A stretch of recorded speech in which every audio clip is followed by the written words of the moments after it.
Good morning, students of class 6. I will teach you chapter 5.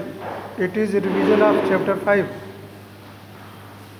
Revision कराने जा रहा हूँ, ध्यान से आप लोग सुनिएगा। और चैप्टर 5 में है sorting materials into groups. Sorting materials into groups, इसका मतलब होता है कि मटेरियल को कैसे ग्रुप में रखा जाता है, कैसे उसको क्लासिफाई किया जाता है, कैसे उसको बांटा जाता है।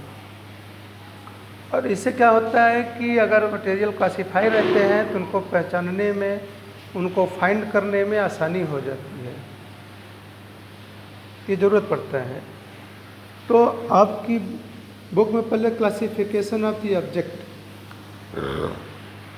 तो classification of the object is done on the basis of similarities and dissimilarities. Similarities and dissimilarities.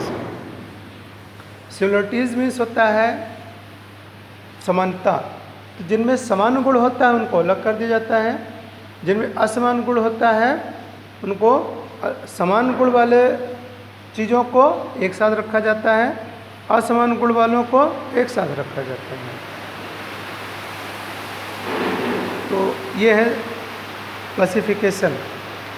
अब उसके बाद आता है प्रॉपर्टीज ऑफ मटेरियल्स। कैसे? अब जैसे प्रॉपर्टी ऑफ मटेरियल्स में आता है फर्स्ट अपीयरेंस एंड लस्टर।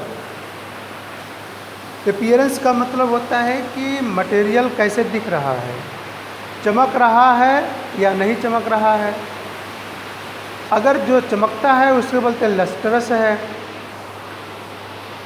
जो नहीं चमकता है उसको बोलते हैं डल है।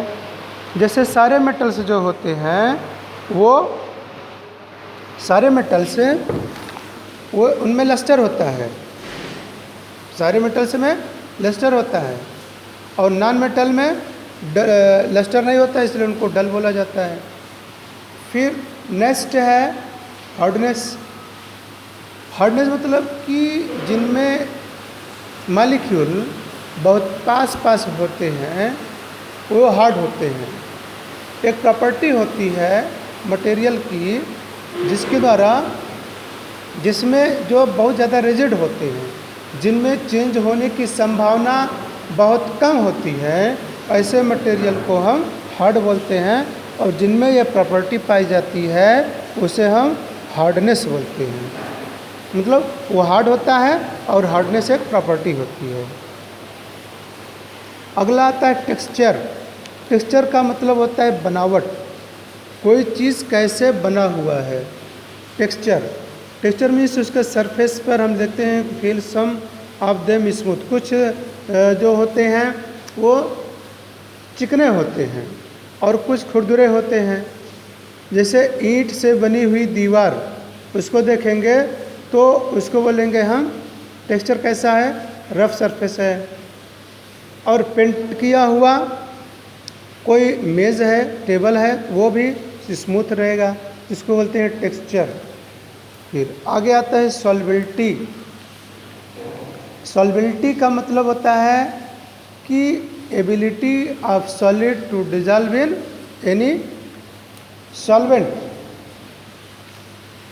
सॉल्बिलिटी का मतलब होता है ability of a material to dissolve in a solvent is called solubility. जैसे चीनी पानी में घुलना, और उसकी क्या एबिलिटी है, कितना मात्रा उसमें घुल सकती है, इसे हम बोलते हैं सॉल्बिलिटी। अंडरस्टूड?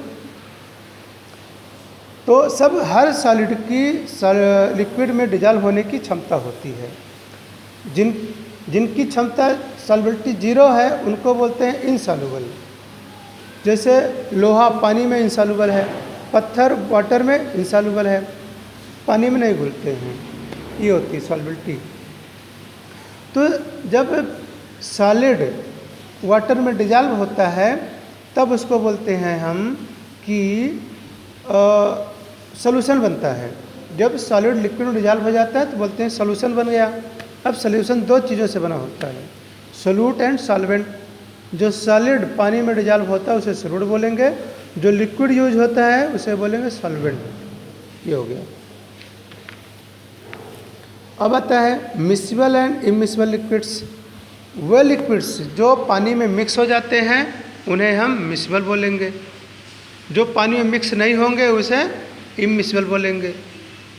अंडरस्टूड? जैसे तेल पानी में नहीं मिलता है, इमिक्सिबल हो गया, और एल्कोहल पानी में डिजॉल्व हो जाता है उसे बोलेंगे मिक्सिबल होता है। तो ये मिक्सिबल और इमिक्सिबल होते हैं। फिर आता है फ्लोटेशन। फ्लोटेशन जो होता है property of matter to float in a liquid.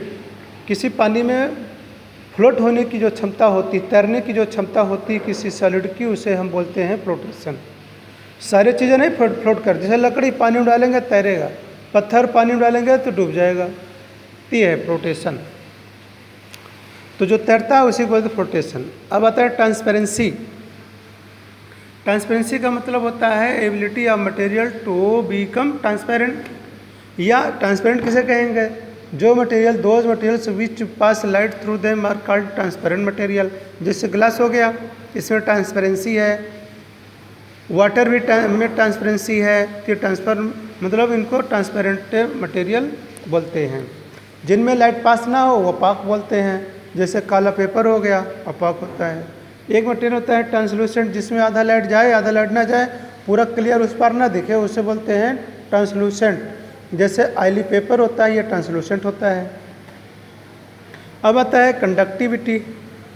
Conductivity जो होता है means ability of material to pass electric current और हीट, दैट इज कॉल्ड कंडक्टिविटी। इस बेस पर मटेरियल दो टाइप होते हैं, good conductor and bad conductor. जिनमें से लाइट और हीट पास हो गुड कंडक्टर, जिसमें से लाइट और हीट ना पास उसे बैड कंडक्टर। अब आता है कंडक्शन ऑफ हीट। हो गया मतलब हीट का एक स्थान से दूसरे स्थान को जाने को कंडक्शन ऑफ हीट कहते हैं। ये चैप्टर 5 आपका कंप्लीट हो गया। Thank you very much.